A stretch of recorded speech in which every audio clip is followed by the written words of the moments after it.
नमस्कार, आदाब। मैं हूं सुल्तान समद, भूतपूर्व आईएएस। आप देख रहे हैं वसुधैव कुटुंबकम का खास प्रोग्राम अखंड भारत।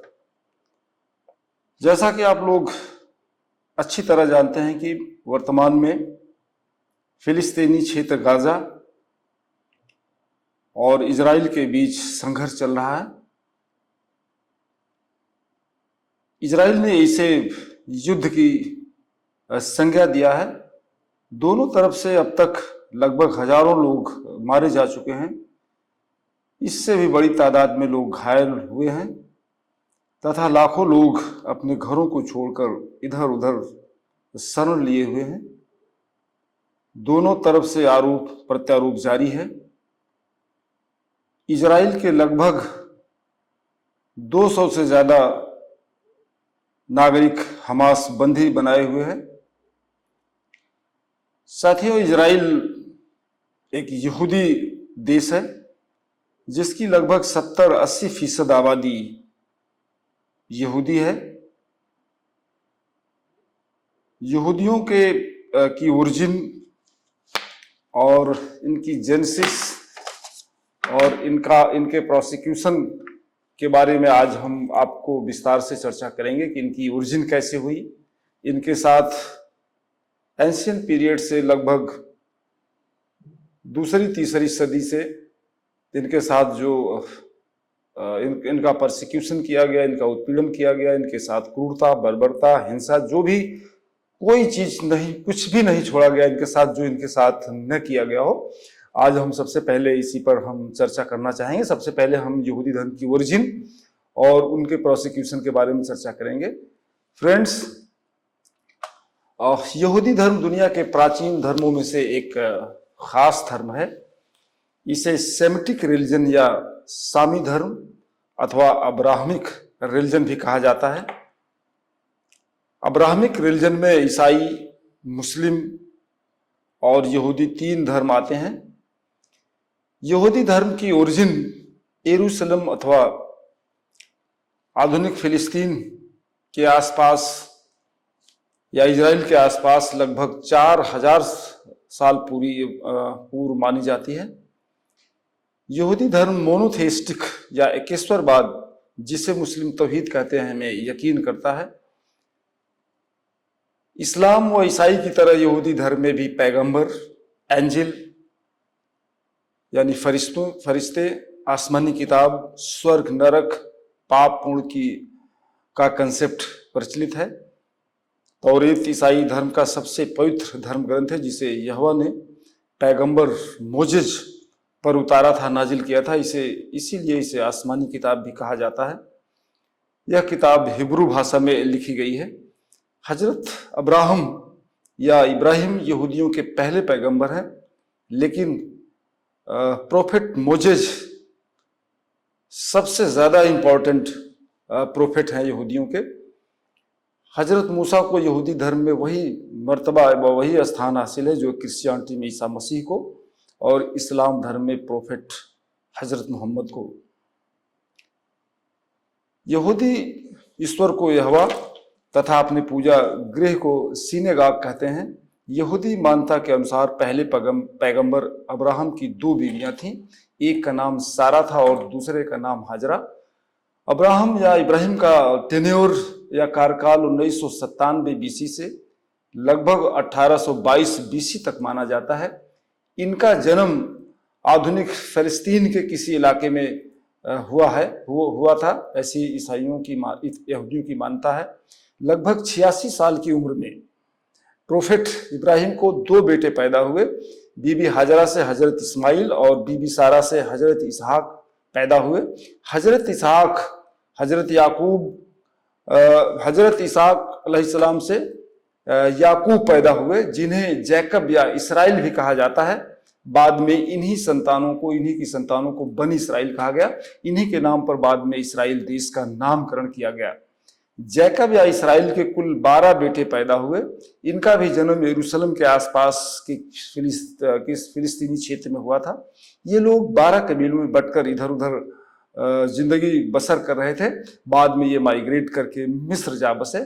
मिस्र में इनको बहुत बुरी नज़र से देखा जाता था, इन्हें हकारत की दृष्टि नज़रिए से या हे दृष्टि से देखा जाता था, जिसकी वजह से इनको हिब्रू कहकर पुकारा जाता था। बाद में हिब्रू यहूदियों की स्टेट लैंग्वेज हो गई, राजभाषा हो गई। आज भी यहूदी को हिब्रू कहा जाता है।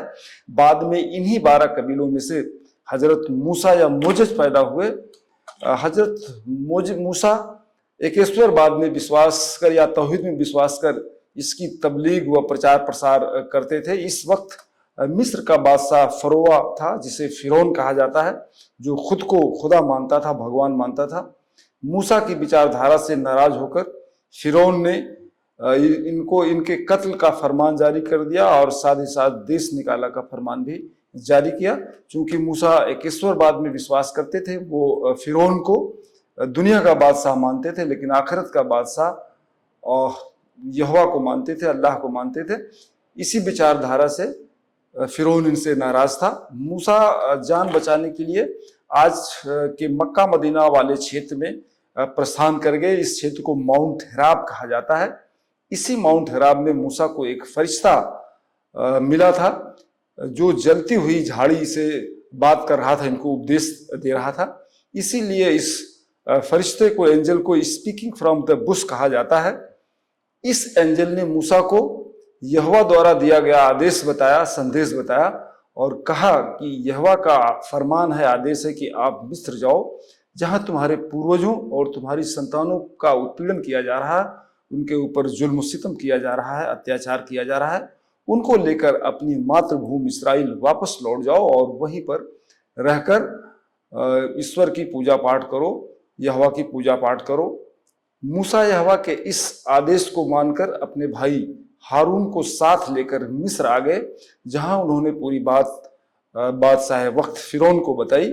पूरी बात सुनकर फिरौन ने कहा, यह यहोवा कौन है? मैं इसे नहीं जानता। भगवान तो मैं हूं, सबसे शक्तिशाली मैं हूं, तो ये बीच में यहोवा कौन आ गया? इन बातों के साथ साथ मूसा का मजाक भी उड़ाया गया, उनका उपहास भी उड़ाया गया।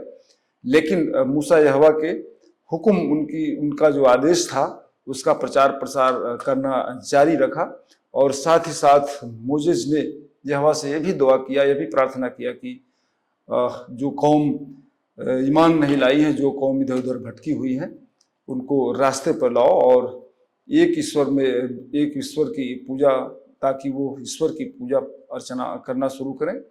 मूसा की प्रार्थना पर यहोवा ने मिस्र में एपिडेमिक फैलाना शुरू किया। बीमारियां, ऐसी मानता है कि बीमारियां फैलाना शुरू कर दी। बहुत कई महामारियां एक के बाद एक आना शुरू हो गई, जिससे भयभीत हो, और इसमें बहुत सारे लोग मिस्र के मारे गए।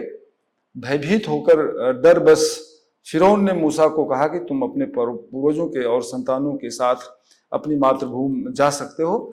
इस तरह का उसने आदेश दिया। इस आदेश के बाद मूसा अब सबको अपने पूर्वजों को और अपनी संतानों को लेकर अपनी मातृभूमि माउंट हेरोब वापस आ गए, जहां इब्राहिम और उनके पूर्वज दफन थे।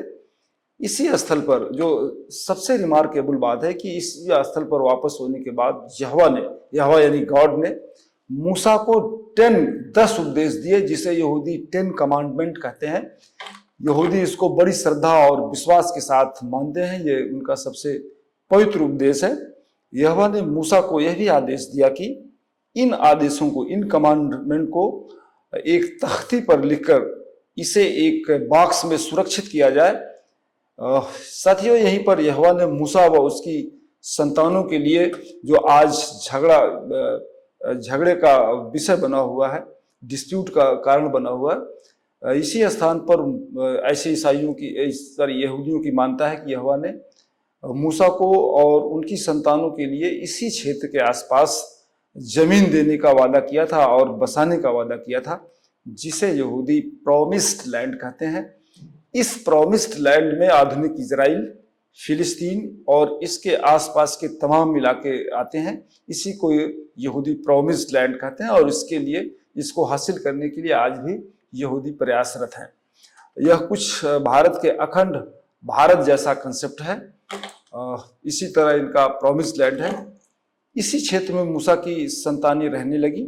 इसी माउंट हेराब के आसपास मोजेस की मौत हो जाती है। मोजेस की मौत के बाद इनके कई उत्तराधिकारी या पैगंबर पैदा हुए, जिसमें किंग दाऊद या किंग डेविड, जिन्हें किंग डेविड कहा जाता है, और सोलोमन या सुलेमान खास तौर से खास थे, प्रमुख थे। किंग सोलोमन का कार्यकाल 970 बीसी से 930 बीसी तक माना जाता है। डेविड इनके फादर थे, पिता थे। सोलोमन के राज्य का नाम इस समय यूनाइटेड किंगडम ऑफ इजराइल था। ये बहुत मशहूर, इतिहास में एक मशहूर किंगडम था। सोलोमन राजा भी थे और पैगंबर भी।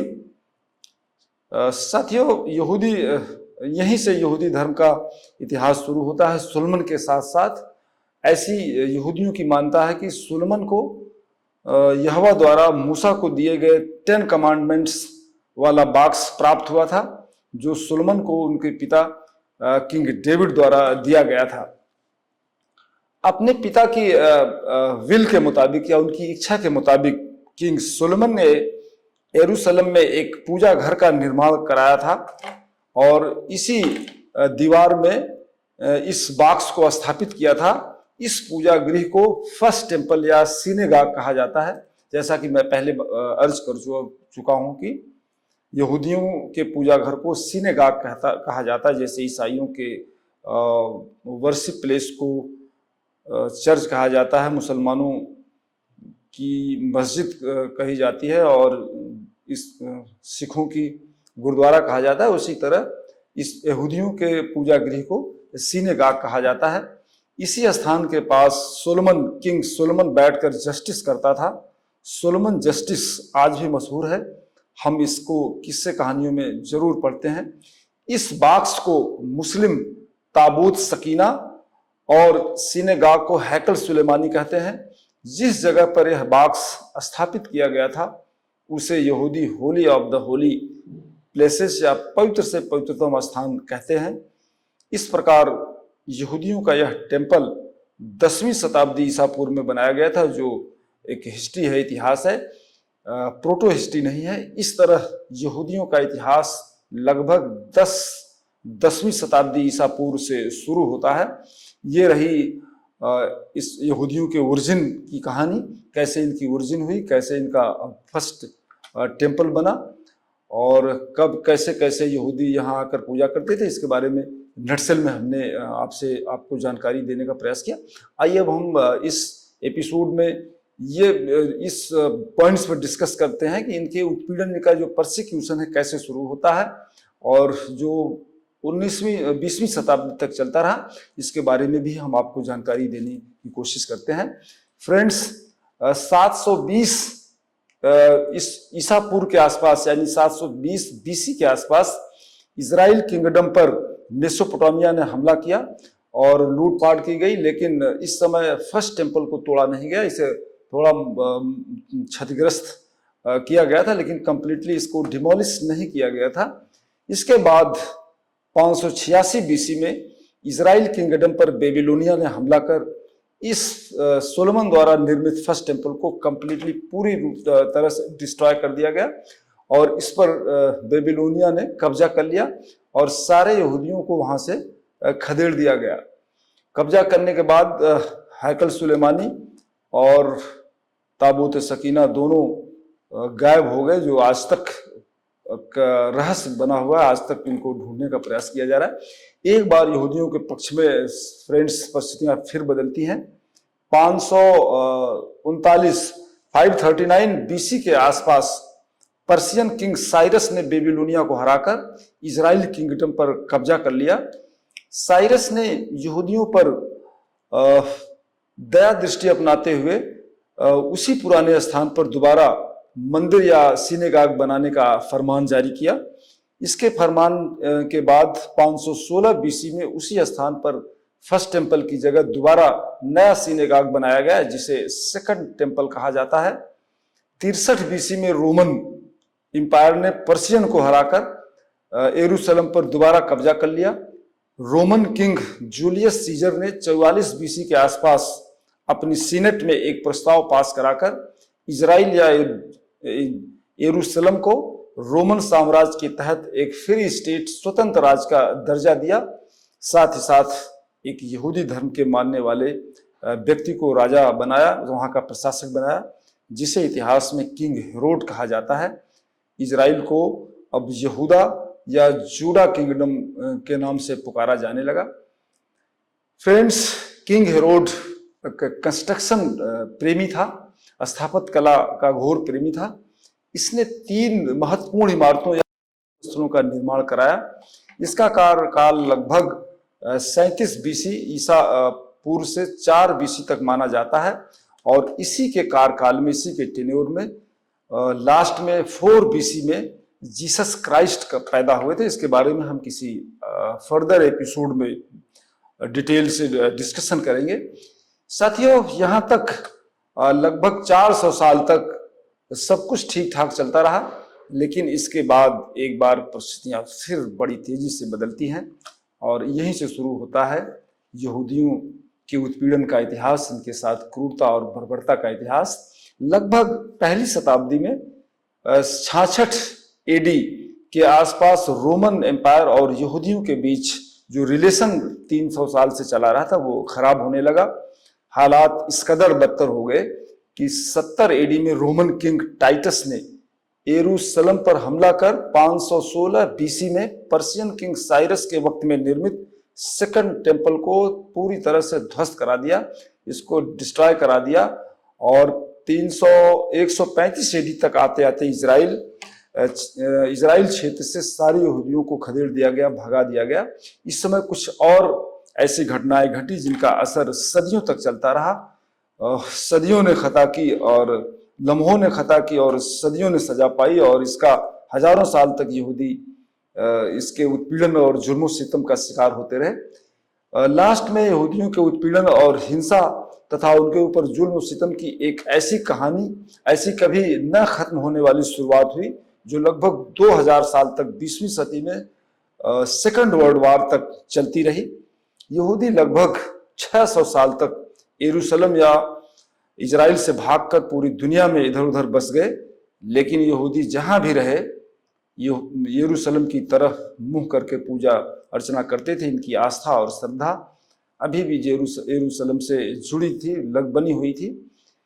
एक खास बात इस हमले की यह रही कि सेकंड टेम्पल को ध्वस्त तो करा दिया गया, लेकिन इसकी पश्चिमी दीवार के कुछ भाग शेष रह गए थे,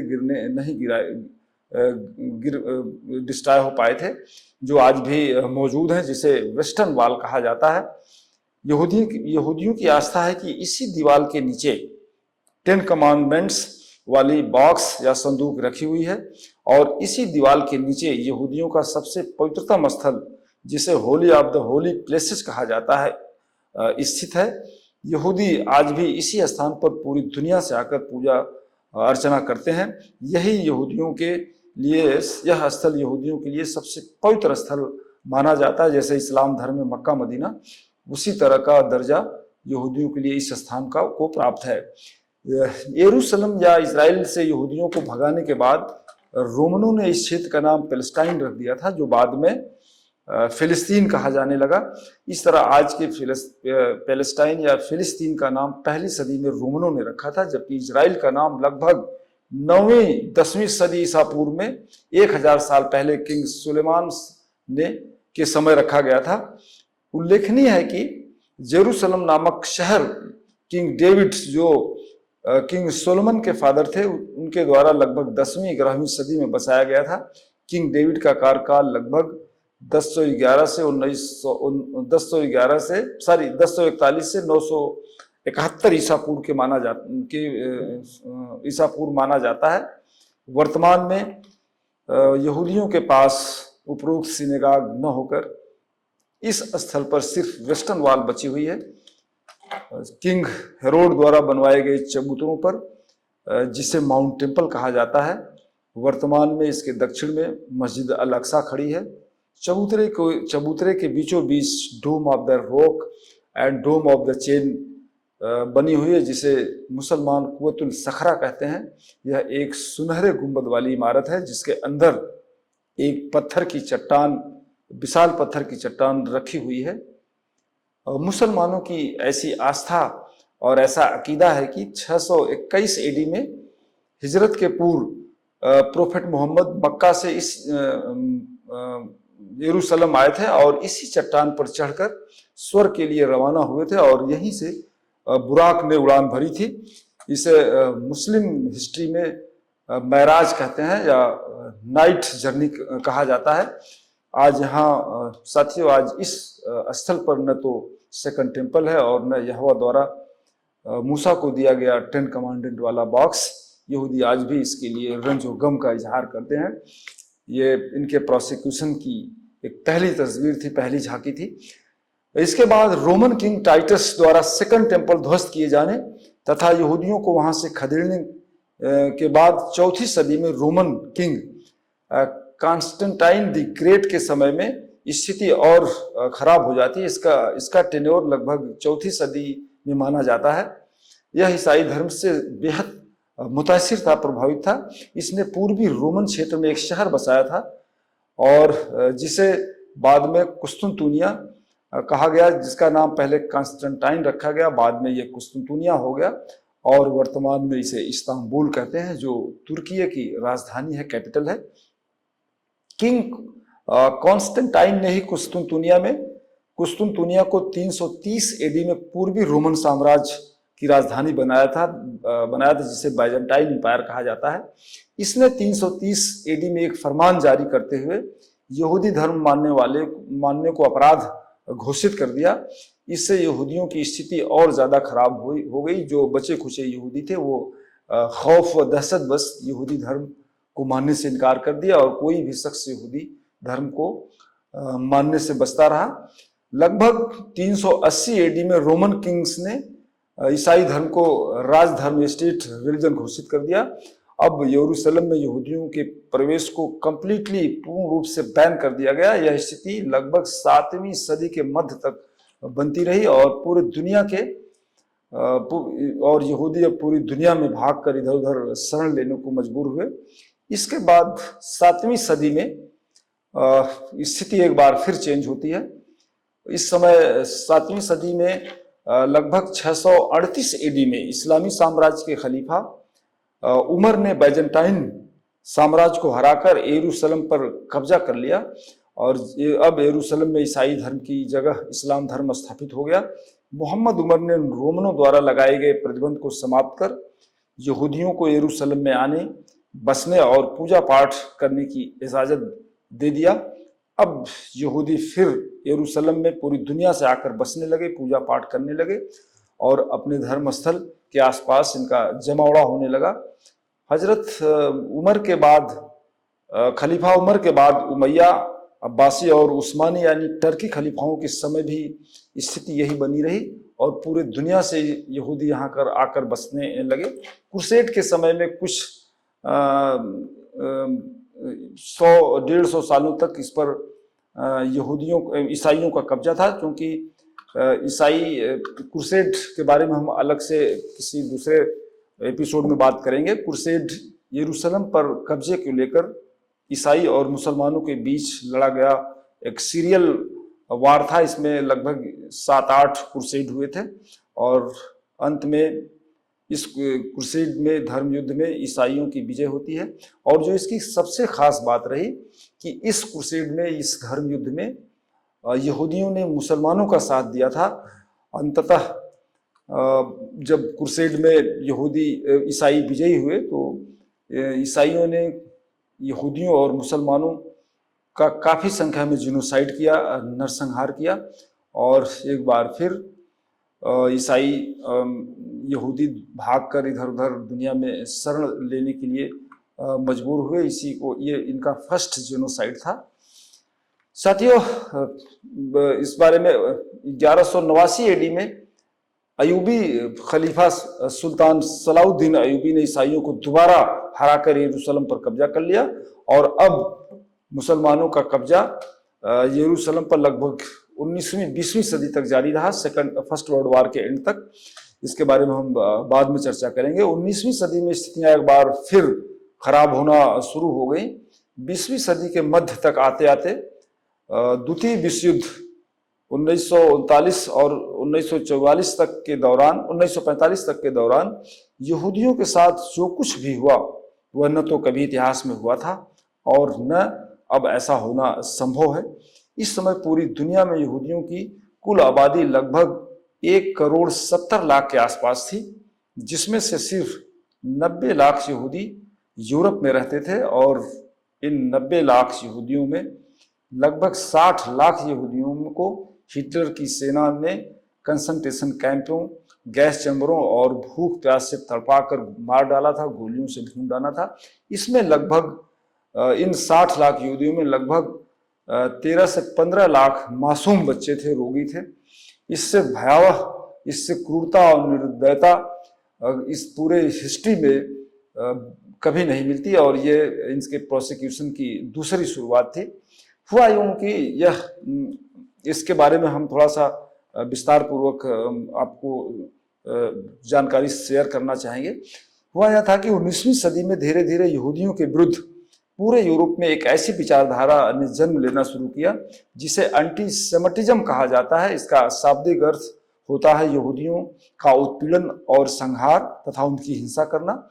इस विचारधारा में यहूदियों की हत्या करना, उनके संसाधनों पर कब्जा करना, लूटपाट, हिंसा, उत्पीड़न और यूरोप से उन्हें बाहर खदेड़ना था। इसी को एंटीसेमिटिज्म कहा जाता है। यूरोप में यह आम धारणा बनने लगी थी कि सारी समस्याओं की जड़ यहूदी हैं। इसके पीछे पास्ट का यानी पूर्व का पूर्वाग्रह भी कार्य कर रहा था। ईसा मसीह की हत्या, आप लोग जानते हो कि ईसा मसीह की हत्या 38 AD में यहूदियों ने ही किया था, उनको क्रूसीफाई किया था। उस समय यहूदियों की जूरी थी ग्रेट सैनहर्डियन। इसी जूरी द्वारा ईसा मसीह को मृत्युदंड दिया गया था और बाद में इन्हें क्रूसीफाई कर इनको मार डाला गया था। साथ ही इनके संसाधनों पर भी साथ ही साथ जो दूसरा बायस्ड होने का कारण था एंटीसेमिटिज्म का, ये ईसाइयों की मान्यता थी कि यूरोप में यहूदियों का सभी संसाधनों पर कब्जा है, इसीलिए और कास्ट ईसाई जो अदर रिलीजन के मानने वाले थे वो बैकवर्ड हैं, पिछड़े हुए हैं, गरीब हैं। ऐसी विचारधारा इनके बीच पनपने लगी थी। दूसरा, इस विचारधारा को अंजाम देने के लिए प्रथम विश्व युद्ध के बाद, खासकर 1933 में जब एडोल्फ हिटलर द्वारा जर्मनी का शासक बनने के बाद से बाकायदे जर्मनी, रूस, पोलैंड, हंगरी, ऑस्ट्रिया, यूक्रेन जैसी कंट्रीज ने अपने अपने देश में एंटीसेमिटिज्म को लागू करने के लिए प्रोग्राम आयोजित करने लगे। प्रोग्राम नहीं है ये, प्रोग्राम एक रशियन वर्ड है जिसका मतलब होता है किसी धर्म, जाति, समुदाय या वर्ग के विरुद्ध सुनियोजित ढंग से राइट कराना, दंगा कराना और उनका नरसंहार करना, हिंसा, लूटपाट व उत्पीड़न कर देश छोड़ने पर मजबूर करना। यह प्रोग्राम स्टेट स्पॉन्सर्ड प्रोग्राम होता था। इसमें जनता के साथ साथ सेना और आर्मी, पुलिस और एक्टिविस्ट भी भाग लेते थे। इस प्रोग्राम के अंतर्गत फर्स्ट वर्ल्ड वॉर के बाद लगभग 1918-20 में लाखों यहूदियों को मारा गया था। इसी एंटीसेमिटिज्म विचारधारा की पराकाष्ठा द्वितीय विश्व युद्ध के दौरान हिटलर के समय में होती है, जिसे होलोकास्ट कहा जाता है। होलोकास्ट का मतलब होता है यहूदियों का नरसंहार या उनका जीनोसाइड। हिटलर एक नस्लवादी विचारधारा का पोषक था। इसने जर्मनी में डेमोक्रेसी के स्थान पर एक रेसिस्ट एम्पायर की स्थापना किया था, जबकि इसे डेमोक्रेटिक पैटर्न से ही चुना गया था। यह यहूदियों को सब ह्यूमन या खराब इंसान मानकर उनके संहार पर कंप्लीटली पूरी तरह से आमादा था और इसको वह अंतिम हल या लास्ट सोल्यूशन कहता था। हिटलर ने यहूदियों के संहार के लिए बाकायदे कंसंट्रेशन कैंप और गैस चैम्बर बनवा रखा था। पूरे यूरोप से इन कंसंट्रेशन कैंपों में ट्रेन, बसों से यहूदियों को लाकर ठूस दिया जाता था और उनको जहां भूख, प्यास और दवाइयों के अभाव में उनकी मौत हो जाती थी और जो कुछ रोगी और बीमार होते थे उनको गैस चैम्बर में डालकर तड़पा कर जहरीली गैसों से मार दिया जाता था। साथियों, इस समय यूरोप में यहूदियों की मार दिया, इतना बड़ा नरसंहार पहले न कभी हुआ था और न अब इतिहास में देखने को मिल सकता है, न संभव है। इनकी संपत्तियों को लूट कर कब्जा कर लिया गया, शेष को जला दिया गया। जान बचाने के लिए लाखों यहूदी अमेरिका सहित दुनिया के तमाम मुल्कों में जाकर बस गए और एक प्रसिद्ध साइंटिस्ट आइंस्टीन जैसे महान वैज्ञानिक को अमेरिका भागकर शरण लेनी पड़ी थी। इसी समय ऑस्ट्रिया स्थित वियना सर्किल के मेंबर्स जो ज्यादातर फिलोसफर थे, इंटेलिजेंट थे, साइंटिस्ट थे, इनको जान बचाने के लिए दूसरे देशों में भागना पड़ा। साथियों, इसको हिटलर अंतिम सॉल्यूशन या फाइनल सॉल्यूशन कहता था और उसका मानना था कि यहूदियों की हत्या करना ही सारी दुनिया के लिए बेहतर होगा और इनको खत्म कर देना पूरी इंसानियत के लिए अच्छा होगा। इसी को उसको फाइनल सॉल्यूशन के रूप में देखता था। साथियों, कंसंट्रेशन कैंप और गैस चैम्बर के बारे में मैं बताना चाहूँगा कि गैस चैम्बर एक कंसंट्रेशन कैंप एक सकरा छोटी सी जगह होती थी जहाँ यहूदियों को लाकर जानवरों की तरह ठूस दिया जाता था, जहाँ उनको ऑक्सीजन की कमी होती, खाने पीने की समस्या होती थी, भूख प्यास से तड़पा कर उनको मार डाला जाता था और जो शेष बचते थे उनको गैस चैम्बरों में, जो बीमार होते थे, रोगी थे, जिनसे काम नहीं कराया जा सकता था, उनको गैस चैम्बर्स में डाल दिया जाता था जहां दम घुटकर उनकी मौत हो जाती थी। इनमें सबसे कुख्यात एक कंसंट्रेशन कैंप था या गैस चैम्बर था जिसको, जो पोलैंड में स्थित था, इसे ऑस्टविच कहते थे। इस ऑस्टविच कंसंट्रेशन कैंप में लगभग 12 लाख यहूदियों को मार डाला गया था, जिसे आज भी सोचकर रोंगटे खड़े हो जाते हैं। और एक जो प्रोसिक्यूशन, जो उत्पीड़न की पराकाष्ठा थी, वो यहाँ दिखाई पड़ती है। साथियों, इसी दौरान उन्हें मारने तक अनेकों प्रकार की यातनाएं दी जाती थी, उनको प्रताड़ित किया जाता था जब तक उनकी मौत नहीं हो जाती थी। उनको जिंदा रहने के लिए बस उतना ही खाना या जरूरी चीजें दी जाती जिसमें वो जिंदा रह सकें। बाद में उन्हें भी जब वो निष्क्रिय हो जाते थे तो उन्हें मार दिया जाता था। जो ज्यादा कमजोर होते थे या जिनसे काम नहीं लिया जा सकता था, उन्हें बारी बारी गैस चैम्बर में लाकर मार दिया जाता था। युद्ध के 6 साल के दौरान लगभग 60 लाख यहूदी मार दिए गए, जिसमें 15 लाख बच्चे थे, मैं पहले ही बता चुका हूँ। नाजी नेतृत्व का कहना था कि दुनिया से यहूदियों को मिटाना जर्मन लोगों और पूरी इंसानियत के लिए, पूरी मानवता के लिए फायदेमंद होगा, जिसे वो हिटलर अंतिम हल या लास्ट सॉल्यूशन कहकर पुकारता था। साथियों, ये सिलसिला सेकंड वार तक चलता रहा। द्वितीय विश्व युद्ध के समापन पर जब सेकंड वर्ल्ड वार का एंड हुआ तो उस समय जर्मनी सहित उसके साथी राष्ट्रों की बुरी तरह से पराजित हुई और जो मित्र राष्ट्रों की सेना थी, रशियन सेना थी, वो जर्मनी में घुसकर इन कैंपों को डिस्ट्रॉय किया और जो बंदी बनाए गए यहूदी थे उनको छुड़ाया। और सेकंड वर्ल्ड वार के बाद स्थिति फिर बदलती है और एक बेहतर स्थिति में ईसाई यहूदी लोग फिर आना शुरू किए और यरूशलेम के आसपास बसना शुरू कर दिए और आज इजराइल के रूप में आप देख रहे हैं एक मजबूत शक्तिशाली राष्ट्र मौजूद है। साथियों, इस तरह दुनिया की एक यहूदी, मैं इसको ब्रीफ में बताना चाहूँगा कि इस तरह यहूदी दुनिया की एक वाहिद कौम है, अकेली कौम है, जिसके साथ जमाने कदीम से या प्राचीन काल से जुल्म व सितम किया जाता रहा है। कई बार इन्हें यरूशलेम या इजराइल से भगाया गया, इनके टेम्पल्स को, फर्स्ट टेम्पल और सेकंड टेम्पल को ध्वस्त किया गया, मिसमार किया गया, ताबूत सकीना और प्लेसेस ऑफ द प्लेसेस को डिस्ट्रॉय किया गया, 10 कमांडेंट्स और हैकल सुलेमानी का नामो निशान मिटा दिया गया, जिसे यहूदी आज तक पागलों की तरह ढूंढ रहे हैं। किंग हेरोड द्वारा निर्मित माउंट टेम्पल अब नहीं रहा। आज इस स्थान पर डोम ऑफ द रॉक और डोम ऑफ द चेन बना हुआ है। पहली सदी में बैजेंटाइन्स द्वारा सेकंड टेम्पल को डिस्ट्रॉय कर यहूदियों को यरूशलेम से खदेड़ दिया गया था। साथ ही साथ यरूशलेम में यहूदियों का आना जाना पूरी तरह बैन कर दिया गया था। बैजेंटाइन भी ईसाई थे और रोमन भी ईसाई थे। इन्होंने ही यहूदी धर्म को मानना अपराध करार दिया था, अपराध घोषित कर दिया गया था। 638 AD में इस्लामी साम्राज्य की स्थापना होने के बाद खलीफा उमर ने बाइजेंटाइन साम्राज्य को हराकर यरूशलेम पर एक बार कब्जा कर लिया। मोहम्मद उमर ने ही रोमनों द्वारा लगाए गए प्रतिबंध को समाप्त कर यहूदियों को यरूशलेम आने, बसने और पूजा पाठ करने की इजाज़त दिया था। अब यहूदी फिर से यरूशलेम आकर बसने लगे और उमर के बाद उमैया, अब्बासी और उस्मानी खलीफाओं के वक्त में भी यही स्थिति बनी रही।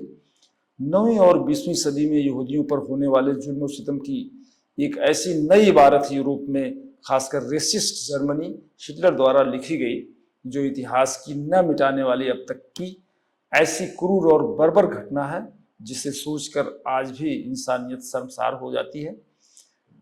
Antisemitism, pogrom, Holocaust, concentration camp, gas chamber, Auschwitz जैसे वर्ड आज भी यहूदियों के साथ की जाने वाली बर्बरता, हिंसा, क्रूरता, नरसंहार और उनके साथ किए गए अनजस्टिस की याद दिलाते रहते हैं।